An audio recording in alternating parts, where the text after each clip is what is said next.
The Chicago Bulls come out with a flat effort and get a bad result. Despite picking it up a little bit in the second half of this game, the Bulls just got out to too large of an early deficit and end up losing by 16 to the Indiana Pacers on the road. We're going to talk about it all and more. First, we got to play that intro. Catch you guys on the other side of this. You are now tuned in to Chicago Bulls Central, hosted by Haize, your number one spot for all things Chicago Bulls.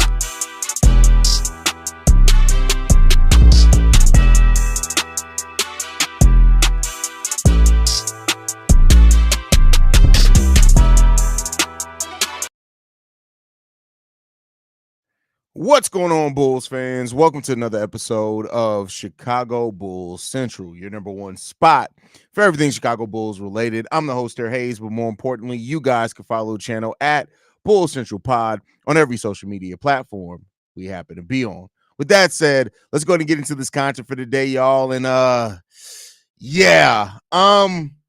this was a game. This is what I can say. It was definitely a tale of two halves for the Chicago Bulls. When you look at the first half of this game, the Chicago Bulls shot 43% from the field and 23% from three.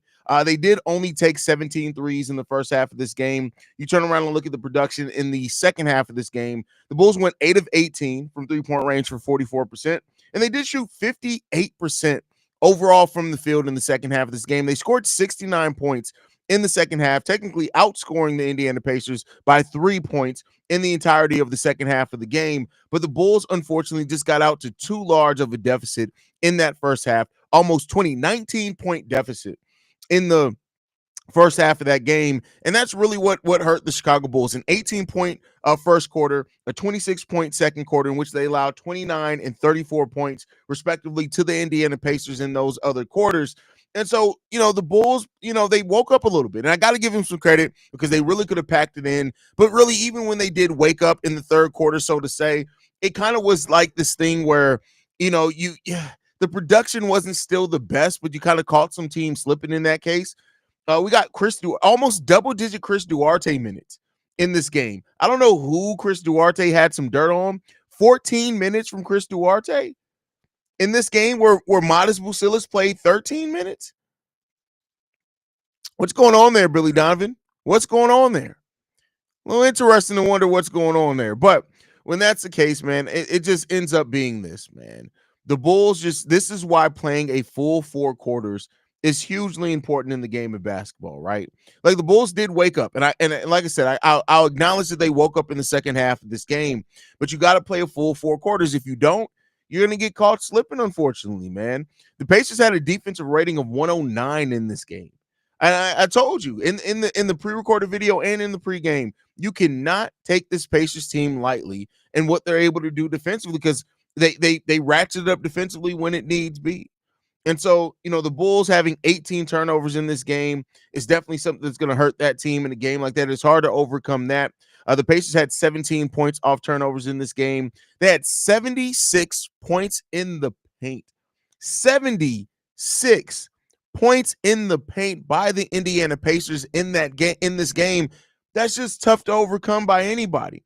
21 second chance points. So you're looking at between points in the paint and second chance points. That was 97 points. 97. Now, some of those second chance points are in the paint. So, take that for what you will. They beat us on the fast break. They beat us on the second chance points. They beat us on bench production. They beat us and they beat our ass. That's what happened here in this game. The Indiana Pacers came out and they beat the Chicago Bulls ass. That's simply put what happened in this game. It's not a whole bunch of over the top analysis that needs to be done in it. They kicked our ass.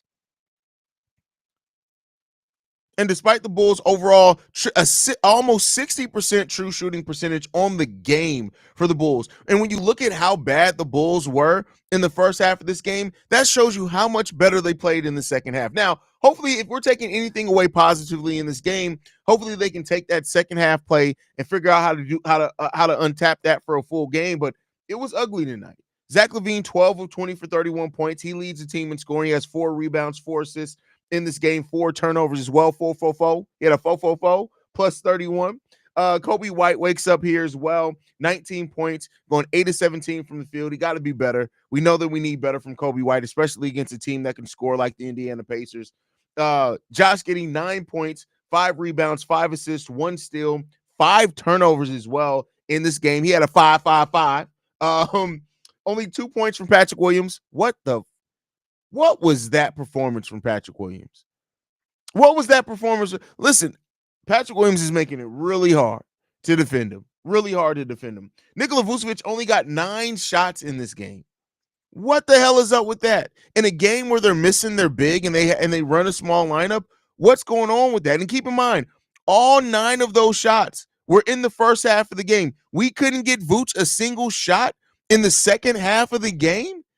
That's bad coaching by Billy Donovan. That's extremely bad coaching and bad execution. You could get no shots for your big man that's averaging 20 and 10. None in the second half in the entirety. And I mean, bad point about it, Vooch he played less than 9 minutes in the second half of this game. What the hell was that? There's no reason Talen Horton-Tucker should have more shots in the second half of a game than Nikola Vucevic. Lonzo was 0 for 3 in the second half of this game. He continues his cold shooting slump. Still overly, helping the Bulls in some areas for sure. Not as much in this game as he had in some other ones, but Lonzo wasn't great in this game either. We got to see the ball-headed hoe in this game. He went 0 for 0. Tony Snell stat line, shout out to him. Too many Tony Snell stat lines today by players that played some minutes for the Chicago Bulls team. And listen, hats off to the Pacers. I don't want to make it seem like it's just all that the Bulls lost this game. Shout out to the Pacers. 26 points from Pascal Siakam. 22 points from Thomas Bryant stepping in for the injured Miles Turner. 16 points from Tyrese Halliburton. 14 from Andrew Nembhard. Only 8 points from Benedict Mathurin, who's averaging, I think, 17 on the season. Then, on top of that, the Indiana Pacers bench production was ridiculous today. Ridiculous. It's just, man, I don't even know what to say, man. After the way that the Bulls have played with so much heart in the last couple of games, to come out and give this level of effort is just, it's mind-boggling. It's mind-boggling. It's not like they were playing a back-to-back. Like they had 2 days off of rest. You should have been able to come out with a lot more energy than what you did. I know you traveled, right? But that's part of the game. That's part of that's part of your job. This was just one of those. Again, I say it all the time. Every time the Bulls do something good, something happens to remind you of exactly where they are in real life. It just does. It's been that way. I haven't looked at the score for any other. Oh, the Philadelphia 76ers actually won today. So there you go on that one. They're gonna gain a game.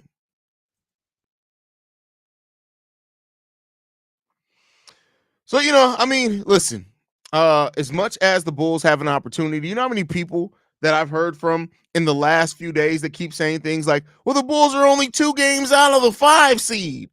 Yeah, but they're 1 game out of being in the 12th seed, 2 games out of being in the 12th seed. Team just has a way of reminding you who they are. Every time we get a little bit of excitement, it goes right back to the goddamn toilet. So, it is what it is when it comes down to it, man. The worst part about that is Pascal Siakam, Thomas Bryant, the 2 people that barely carry the team are the ones that led the way. Billy got out-coached and the scouts got out-scouted again. That's hilarious. Now we're blaming the scouts. That's funny. I almost prefer to see Jalen Smith as our starting power forward. Too much of the time, Patrick Williams does not look like a starter out there.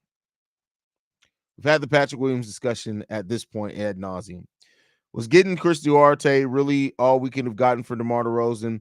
And there were some people begging on him to get minutes. Well, we also got a second-round pick. And had the Bulls been more willing to take back a bad contract in Harrison Barnes, we would have got a first-round pick swap out of that too. Which, when you actually look at how this season's going and the fact that they may end up trading De'Aaron Fox, looks like the Bulls should have probably took the pick swap. Could you imagine if the Bulls had that opportunity for a pick swap? Like, I'm just saying. Teammates got to let the rookie Modest get some shots up. He constantly ignored on open looks. Well, that's coaching. That's not teammates. That's not up to the teammates. It's up to coaching.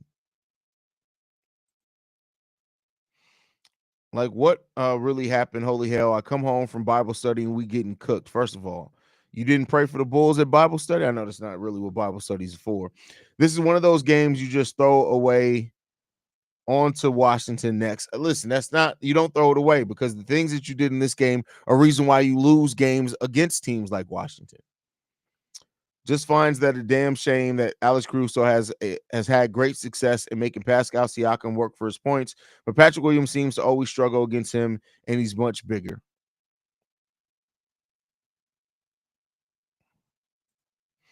At least this is only one season of Chris Duarte. Oh, facts. He was an unrestricted free agent at the end of the year. You got to get out of there. Jared, first of all, thank you for the super chat, my brother. Thank you for supporting the channel. Love the hustle, Haize. This content is effing dope. Even though we're watching the shitty Bulls team, ball-headed hoe missed the free throw at the end to lock in my parlay. Gotta bless the best podcast. Well, we thank you for that. Sorry for your parlay, but hey, that's the ball-headed hoe. I mean, that's why we call him that.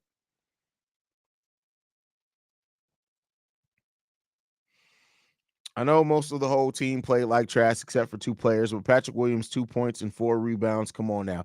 This was not, listen, for the Patrick Williams defenders, which I've been at times, this is not a game you can really defend it. And then when you add it to the eye test, it's a bit of this was a struggle game for Patrick Williams in every stretch of the imagination. And this is one of those games where you really do need Patrick Williams to step up. You need him to step up. But hey, it is what it is.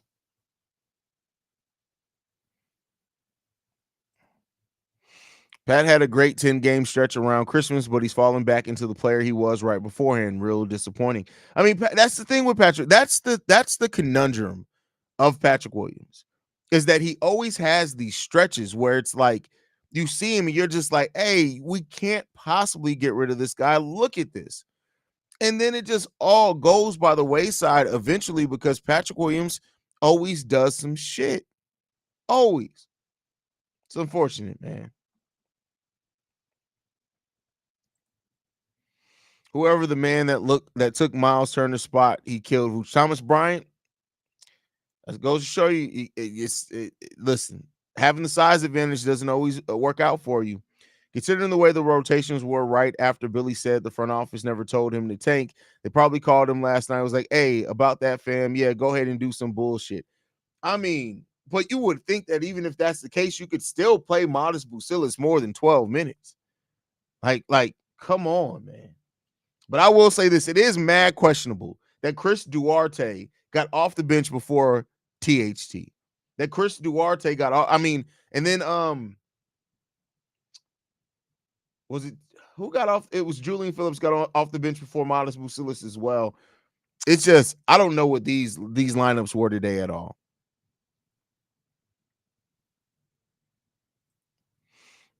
Game was over at half. Pacers were prepared. Well, that's the thing. The Bulls came. They actually got the lead back down.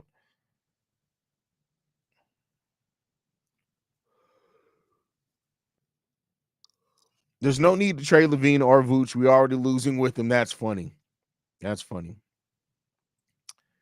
They're deluded.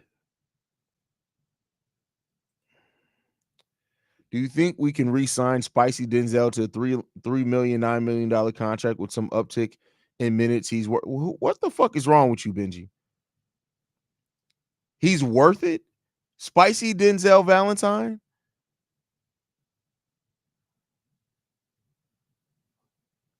What? Bro, just go take a nap. Just go take a nap, bro. Go take a nap, man.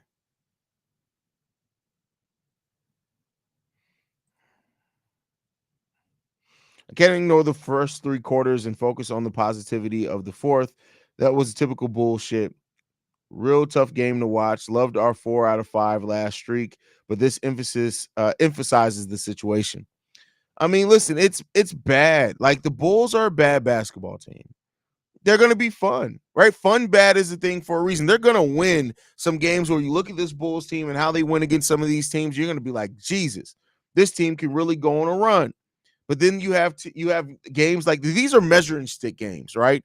when you look at the Chicago Bulls and when you look at when you perform against some of the teams that are slated above you or have a winning record or are supposed to be playoff teams, when you want to measure yourself against those teams. And for the Bulls' credit, they measured themselves well against the Spurs. They did their thing. But then a team in your conference, it's one of your divisional rivals, comes in and they completely cook you because they're better prepared, they're better coached, they were better executed, and then that just leaves you where the Bulls were.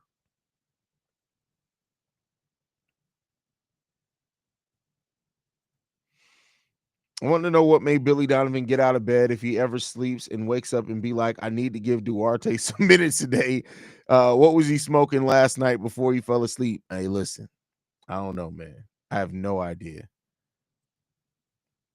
Haize, do you think Vooch's game today was down to an impending trade to Golden State? No, I don't think that would. I don't think that would have anything to do with that. To be honest with you, Adam. But again, I could be wrong. Could be wrong. Like how a bench player who teammates didn't make the league supposed to be good, what they thought he was, Booker. Who are you talking about?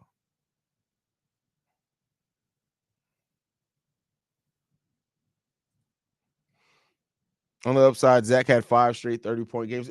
Has it been 5? It's been 5 straight 30-point games. Shout out to 4 straight. 4 straight. He only had 15 points against Milwaukee.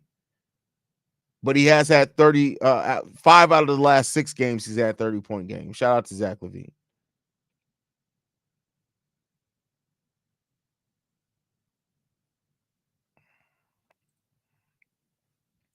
Like how a bench player who teammates didn't make the league supposed to be. Oh, I already read that one. Duarte ain't worth. Duarte, listen, I've never seen so many people on a team cap for people that are mediocre. Like it's ridiculous how many people are mediocre. Like they cap for THC, they cap for Chris Duarte. Like I said, I got into an argument with somebody who literally was like, "Oh, Chris Duarte is going to pass Io DeSumo up on the depth chart. He's better than Io." Mother sucker, what are you talking about?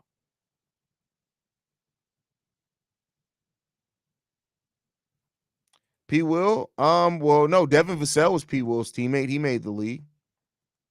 I think another one of P. Will's teammates are in the league as well, if I'm not mistaken. But that doesn't matter. Like that's not a barrier on if somebody's going to be a good NBA player or not.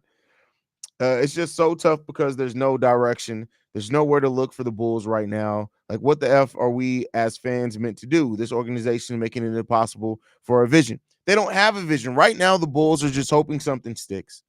That's what it is right now. They are hoping something sticks, whether it's something on the roster, whether it's something as far as they get lucky and get to keep their pick, but they're not aggressively going after anything. And that's my problem with the Bulls, right? You can bet on hope, and luck is always a part of everything, right? Any team that has some success, luck played at least a bit of a part in that. But unfortunately for the Chicago Bulls, that's their plan. And that's where it leads you to just be like, what the hell are we doing here? What are we doing?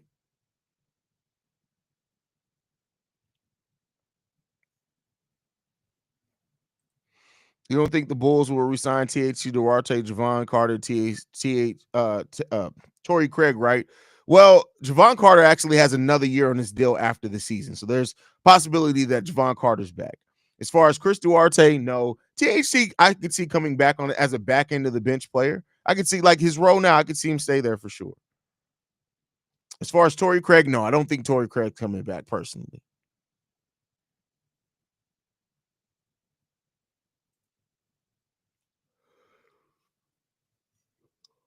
The vision is keeping the top 10 pick. I don't understand how the front office can't see it because that's not their vision. You can't tell somebody what their vision is. That's not their vision. That's your vision for the team. That's not the team's vision. I mean, and I'm not saying that I necessarily agree with that. I'm just saying that that's the reality of it. That's not their vision. How the Bulls cap space to get there? $56 million below the first tax apron next year.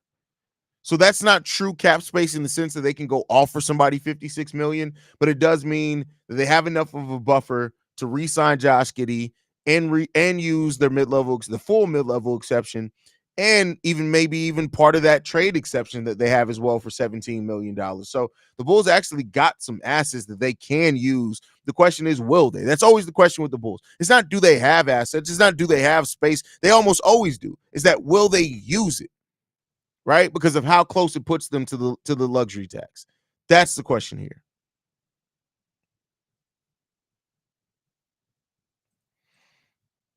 Reinsdorf has repeatedly said he won't trade with the Lakers once Bron is there at JDH.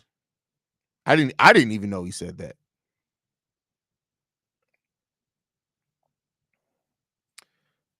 It's simple to turn it around. They need to pick a point guard, stick to it, and build around that. No, that's not true. That's not that simple. You can't just build around a point guard just because you pick one if the point guard doesn't have a particular skill set and isn't a certain caliber of player. So it's more than just that. They need defense. They need more consistent three-point shooting. They need half-court creation, especially when things break down. They need a better scheme as far as moving without the ball. They need a lot more than just a point guard. A lot more than just a point guard. I used to love going to the Bulls games, but I have to hold my money from Jerry until this franchise starts valuing winning as much as I want them to. Hey, shout out to you. Shout out to you. It's just hard to believe we were sincerely trying to win this game when we played Chris Duarte that much.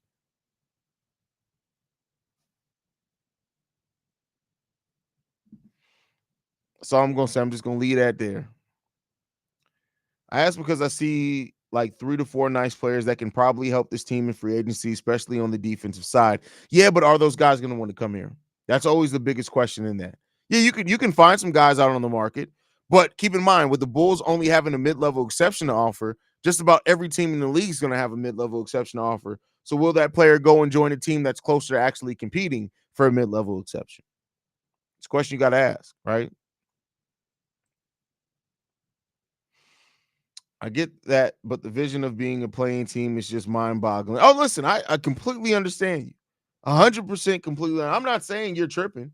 And I'm sorry if I came off that way. I'm not saying you're tripping for what you feel. That's not the vision of the people that's running this team, unfortunately. And I don't know if they really have a vision. Like I said, it's just hope. It's just hope.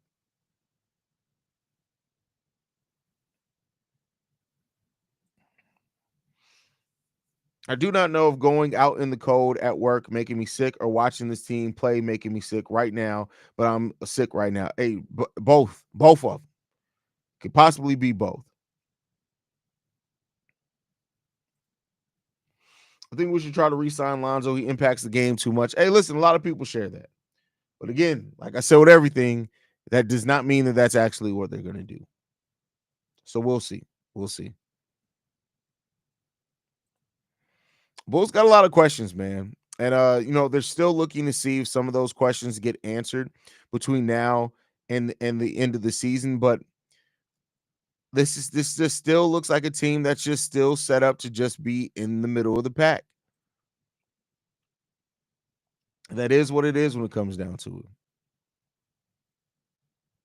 So I hope the Bulls find their way though, man. Because this games like this are just rough. It's just rough because it just reminds you so much of what's been hurting this team for so long. Pacers fan here. Love the show and your passion for the Bulls. That being said, people keep calling the Pacers mid, but look at their record since December 3rd. Oh, I was talking about that in our actual halftime show. Agree with you. I think the Pacers, if I'm not mistaken, they lost like 3 games since like December 14th. The Pacers have been killing it. First in offensive rating, 15th in defensive rating. They're number 1 in like effective, or number 2 in effective field goal shooting percentage. The Pacers have really started uncovering their shit. So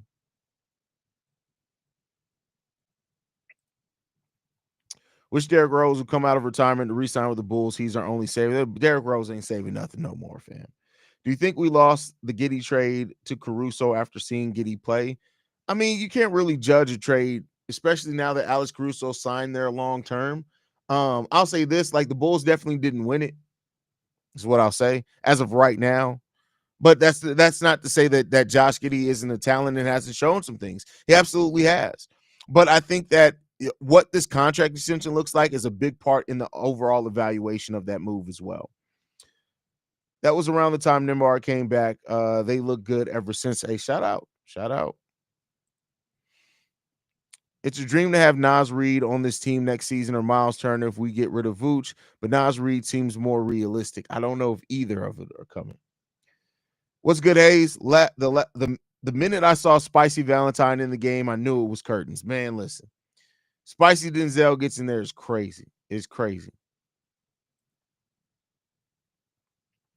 Yes, I keep thinking Lonzo long-term for the Bulls would be huge either way because he would be a great mentor regardless and obviously still very good. I mean, listen, I get where you're coming at with that, but I don't think the Bulls are at a place to where they've picked a direction enough to keep somebody just because they have the ability to be a mentor. That's just my personal opinion. Not expecting everybody to share that. But I would not be mad. I think it comes down to the money that he's willing to resign for. That's a big part of this overall. What is he willing to sign for? What is he willing to sign for? Pacers for me are fifth seed in the East on the power rankings, in my opinion. So the Cavs, Celtics, Orlando, and Knicks above them, but I could see them pushing above New York. I mean, we'll see. Paolo Banchero's back now. Well, he's coming back either tomorrow or Friday for that Orlando Magic team. That's going to determine a lot, I think, with how good they look. I mean, the fact that they've been able to stay afloat as one of the top 4 seeds in the Eastern Conference after losing Franz Wagner and Paolo Banchero is crazy. It's crazy. And now that you're getting Paolo back, it could open up a whole new can of worms. So I think we're going to see a little bit more separation created in the East between those top 4 teams and the rest of the teams. As they get healthier, I think we're going to start seeing more of that separation. But overall, I mean, the East is still wide open to a degree, right? And we'll see. We don't know how we did in the Caruso-Giddey trade for like 3 to 4 years. Caruso's durability versus Giddey's development. Great point. Great point there, Joe. Very level-headed response there, brother. Orlando's the most underrated are the most underrated teams in the NBA.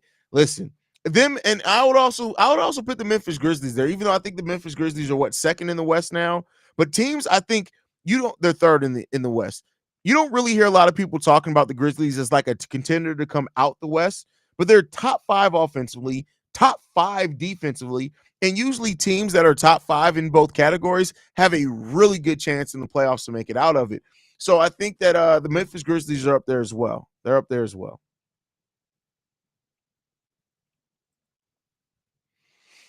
I think the reason I'm most excited for the trade deadline is not because I think someone could get traded, but more so we will get answers from this front office by seeing what they do or don't do.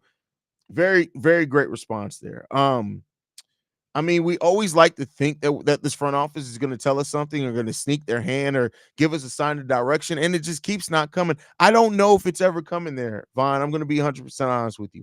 I don't know if this front office is I don't know if AK learned the wrong lessons from the Nuggets drafting Jokic number 2 overall. I get the more and more that we go, I get the impression that AK really feels like, hey, no matter where we're drafted, we're gonna find a star eventually.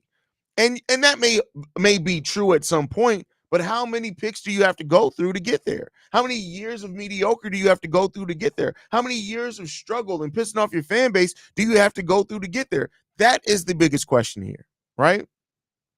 And I don't have the answer. They don't have the answer. We'll see. We'll see.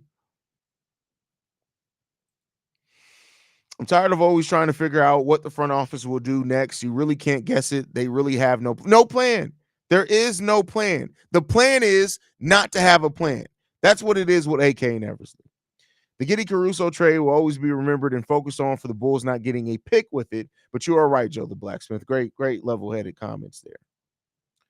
I love Lonzo, but at this point, we're paid him about $2 million per game because of injuries. He's amazing, but I don't want us getting our collective hearts broke again over Lonzo's health. Feel that? I definitely feel where you're coming from on that one. Grizzlies could break out if they made a play for Zach LaVine with John Morant duel. That's not going to happen.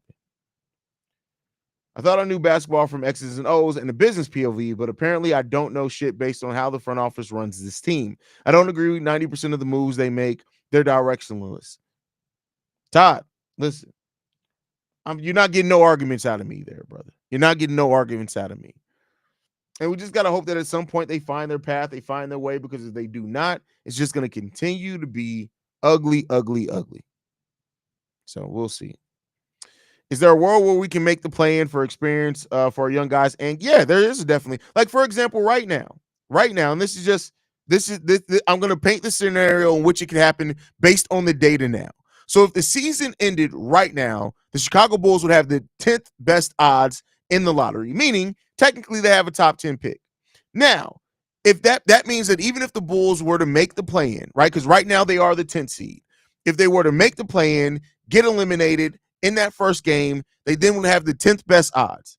At that point in time, if the Bulls get lucky in the lottery and get a top 4 pick, which they would have a 14% chance at a top 4 pick, you definitely keep it.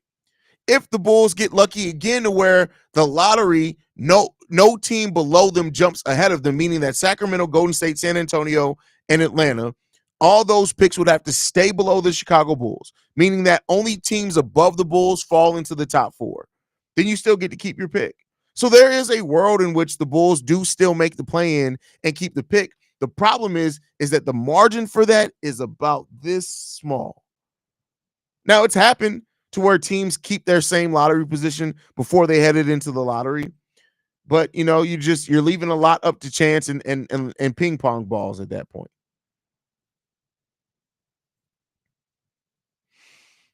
Tomorrow's channel topic in the morning is we gave Spicy Valentine minutes over Buzilis. What is Billy doing? That is hilarious. That's funny.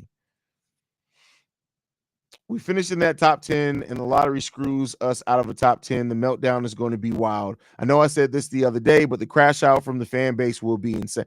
Oh, now listen, let's say, because keep in mind, the only way that the Bulls can guarantee they keep their pick is if they have the 6th worst record in the NBA. So let's say that the Bulls go through all this season, right? Because this is still another possibility as well, that they go through this whole entire season. And let's say they barely miss the play-in and they have like the 8th best odds, right? Meaning that their pick is number 8. But then let's say 2 teams below the Bulls go into the top 4, 3 teams below the Bulls go into the top 4, and then they fall to number 11. Do you know the levels of pistivity that I'd be dealing with if that is the case? Listen, the crash out will be epic. Y'all make sure y'all stay in tune, right? And you follow us in the year around for the draft lottery this year, because we go live every year for the draft lottery. Just know, you're going to see levels of pistivity that you may have never seen in your life before. But that's my time, man. Thank you guys so much for tuning in. Unfortunately, we did not get to talk about a win again, but it is what it is. The Bulls have been on a little streak there. They're 5-5 in their last 10.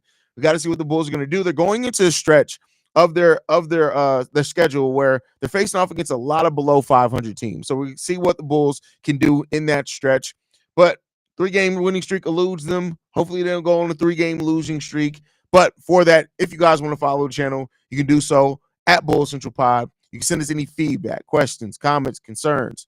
bullcentralpod@gmail.com. Lastly, if you want to leave a text message and our voicemail for the mailbag, the number to do so, 773-270-2799. We are the number 1 spot for everything Chicago Bulls related, but that's thanks to you lovely and beautiful people. And like I like to end every episode on, go Bulls. Love you guys. See red if you can, y'all. Peace. This has been a presentation of the Break Media.